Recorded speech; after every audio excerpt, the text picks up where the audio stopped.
Saya ulang ya, baik dari segi waktunya, spesifik tanggal 9 Dzulhijjah, atau dari segi penekanan amalannya.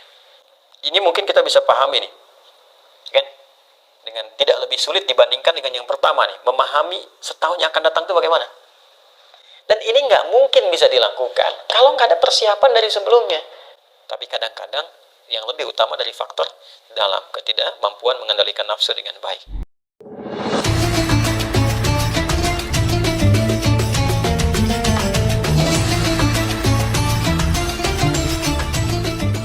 Bahwa siam, puasa itu yaumi arafata, yang dilakukan ya pada, nah ini waktunya. Jadi di sini dzaraf menunjukkan kepada waktu. Ada yang memahami yaumi arafah tepat saat orang berwukuf, waktunya orang wukuf di Arafah. Ada yang memahami di penanggalan yang sama dengan orang wukuf. Jadi kalau sana tanggal 9, tempat lain tanggal 9, walaupun berbeda momentumnya, di sana wukuf, di sini misalnya belum nyampe, maka sama-sama ketika dipahami tanggal 9, ya, itu dimaksudkan pada harinya, tanggal 9 Dzulhijjahnya. Jadi bagi orang yang wukuf, dipahaminya saat wukufnya, di waktu setempat, saat wukufnya, tanggal 9. Ya, bagi orang yang tidak wukuf, ya tinggal dilihat bagaimana kemudian keadaan di sekitarnya, tempat setempatnya. Ya, kalau dia bersamaan misalnya, samaan dengan orang yang wukuf, tanggal 9-nya sama, di waktu yang serupa, harinya sama, maka saat wukuf, sini pun kemudian menunaikan puasa. Tapi kalau misalnya perbedaannya di sana, hilal sudah masuk waktunya, sudah tampak, dari segi hisab juga sudah tampak misalnya kan, atau di tempat lain hisabnya belum masuk misalnya, ru'yatnya nggak tampak, maka boleh jadi bisa berbeda. Di sana tanggal 9-nya hari A, di sini hari B misalnya, maka yang diambil waktunya. Ya, diambil apa? Waktunya. Singkatnya adalah, ini tanggal 9, ini pun tanggal 9. Tuh.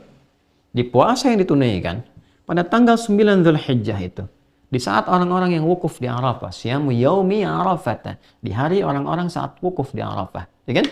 Tanggal berapa? Tanggal 9. Ketika di tempat lain didapatkan tanggal 9, di tanggal 9 Dzulhijjah, di sana wukuf, sini puasa. Itu yang dimaksudkan. Jadi yang di sana sedang berwukuf, di sini puasa. Nah, ini bukan puasa biasa. Tidak sama dengan puasa biasa.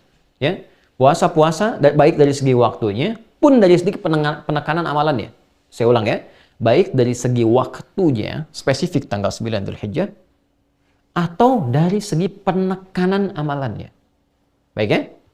Jika kita masuk ke bulan Ramadan misalnya, apa yang ditekankan di bulan Ramadan? Ya, mendekati Allah Subhanahu wa taala lewat peningkatan amal saleh, kan? Menahan nafsu, mengondisikan jiwa, kemudian tingkatkan ibadah kita siang dan malam dan seterusnya. Yang ini spesifik, teman-teman. Ada tafsirnya langsung dari Nabi sallallahu alaihi wasallam. Apa tafsiran dari Nabi? Perhatikan kalimatnya. Anni ahtasibu 'ala Allah Subhanahu wa taala. Sungguh aku berharap pada Allah Subhanahu wa taala, di antara pahala dari puasa ini adalah yukaffiru sanatil lati qablahu atau ba'daha, di riwayat Muslim ya. Dan juga di At-Tirmidzi, wa sanatil lati qablahu. Jadi aku berharap bisa menggugurkan dosa-dosa setahun. Ya. Gugur dosa setahun yang akan datang. Oke. Dan setahun yang berlalu, telah berlalu. Saya akan agak pelan-pelan menerangkan di sini. Keutamaan puasa tanggal 9 Dzulhijjah. Bila orang berhaji, dia berwukuf di sana. Orang yang tidak berhaji, dia berpuasa. Dan di sini inti haji, al-hajju Arafah. Dan di sini inti untuk mendapatkan mabrur bagi orang puasa. Kata Nabi, orang-orang yang berpuasa di tanggal 9 Dzulhijjah ini, ya kan?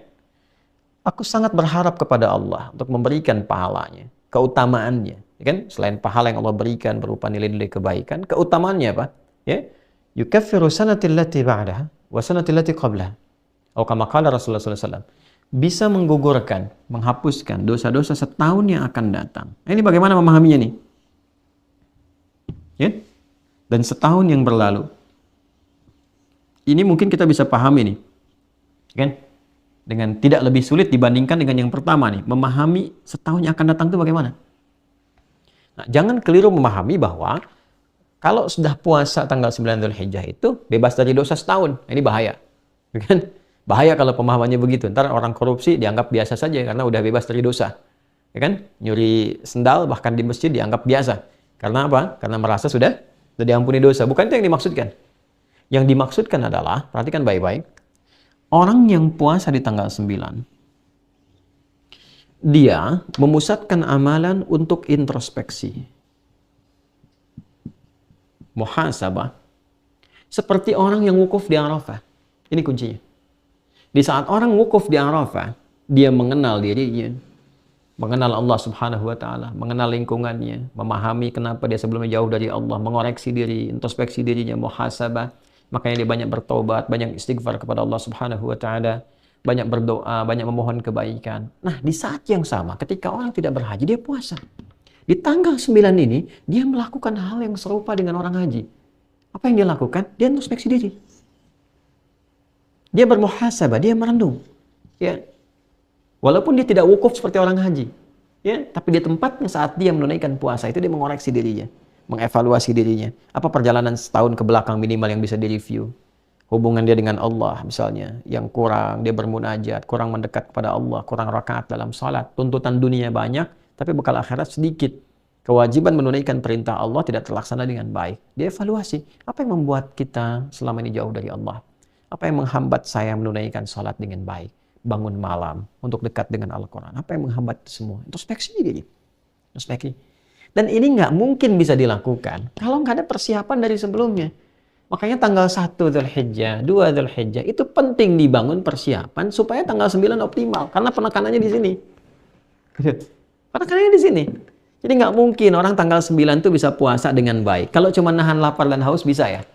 Nahan lapar dan haus dari mulai ya fajar sampai dengan maghrib, insya Allah bisa dilakukan. Tapi kalau menjalani puasanya seperti ini dan introspeksi diri, menata diri lebih baik, melihat tautan-tautan dengan sekitarannya, memperbaiki, mendekati Allah dengan ya semaksimal yang bisa dia lakukan, itu nggak mungkin bisa dilakukan tiba-tiba tanggal 9 begitu, nggak bisa. Kecuali ada persiapan sebelumnya. Dia tingkatkan bacaan Qur'annya, dia latihan puasa sebelumnya, sehingga puncaknya ketika tanggal 9 Dzulhijjah, puasa dia di momentum ini, dia merasakan kenikmatan yang tidak dirasakan sebelumnya. Di titik itulah kemudian muncul kesadaran untuk mendekati Allah Subhanahu wa taala. Maka apa yang terjadi? Ya, saat dia punya kesadaran, dia merasakan kedekatan lebih dengan Allah ketika dia berbuka, suasana lebih tenang, lebih nyaman. Dan saat merasakan kenikmatan, kenyamanan, kebaikan itu dia bertakbir persis sama seperti orang meninggalkan padang Arafah menuju Muzdalifah. Dia berzikir. Ya, berzikir. Fa idza afadtum min Arafatin fadhkurullaha 'indal masy'aril haram. Kalau kamu sudah selesai di Arafah, kata Allah, ya, coba dicek di Quran surah Al-Baqarah, ya, dari ayat 198 sampai 199 itu. 198 ya, laisa 'alaikum junahun an tabtaghu fadlan min rabbikum fa idza afadtum min Arafatin fadhkurullaha 'indal masy'aril haram. Kalau kamu telah selesai di Arafah, segera bergegas ke Masy'aril Haram, ke Muzdalifah sambil berzikir. Dia bertakbir, dia bertasbih, dia bertahmid. Sama persis. Kenapa dia berzikir? Memuji Allah karena dia sudah merasakan kedekatan yang sebelumnya belum terbangun dengan Allah Subhanahu wa taala. Sama persis. Orang kalau sudah selesai, dia puasa, dia bermuhasabah, dia menangisi dirinya, bertobat, ingin jauh lebih baik dari sebelumnya. Tiba-tiba merasakan perubahan pada diri, dia bertakbir. Allahu Akbar, Allahu Akbar, Allahu Akbar. Malam 10 tuh. Ya. Dan puncaknya di hari ke-10, teman-teman. Apa yang terjadi? Hari ke-10. Yang di sana melontar jumrah saat fajar kan? Ya kan? Dia lontar, bukankah dengan kalimat Bismillah ya Allahu Akbar? Dan yang dilontar itu Aqabah kan? Tadi kita bahas menjelang Isya. Aqabah itu kan gambaran dari keadaan diri kita. Nafsu, bukan dari faktor orang dekat, wusta atau orang jauh, ula, tapi dari diri kita sendiri. Kadang-kadang keburukan itu muncul bukan karena faktor luar, tapi kadang-kadang yang lebih utama dari faktor dalam, ketidakmampuan mengendalikan nafsu dengan baik. Nah, nafsu ini yang dilontari, sifat-sifat buruk dalam nafsu. Oh, ini yang kurang bagusnya. Oh, ini yang sifat-sifat yang tidak baiknya, lontar. Dan ketika akan melontar, Bismillahirrahmanirrahim, Akbar. Sehingga dengan lontaran itu kita merasakan perubahan pada diri pribadi. Setelah itu menghadap ke arah kiblat, kita bacakan inni wajjahtu wajhiya lilladzi fataras samawati wal arda hanifan musliman wa ana minal musyrikin. Ya Allah, aku menghadap pada dirimu, menghadapkan diriku sepenuhnya ya Allah. Aku bertawakal, pasrah pada Engkau penguasa langit dan bumi. Inna salati wa nusuki wa mahya wa mamati lillahi rabbil alamin. Kalau selama ini aku salat ya Allah, ya, dan saya bermanasik sampai sekarang saya datang, ya kan? saya hidup selama ini, bahkan saya wafat sekarang pun, saya pasrah. Sekarang saya menyadari hakikat kehidupan saya. Saya pasrah kepadamu. La syarikalah. Wa bidzalika umirtu wa ana minal muslimin. Saya berjanji tidak akan pernah melanggar ketentuanmu, apalagi berbuat musyrik. Sejak saat ini saya akan berjanji mematuhi dirimu ya Allah, mematuhi segala perintahmu, taat kepadamu.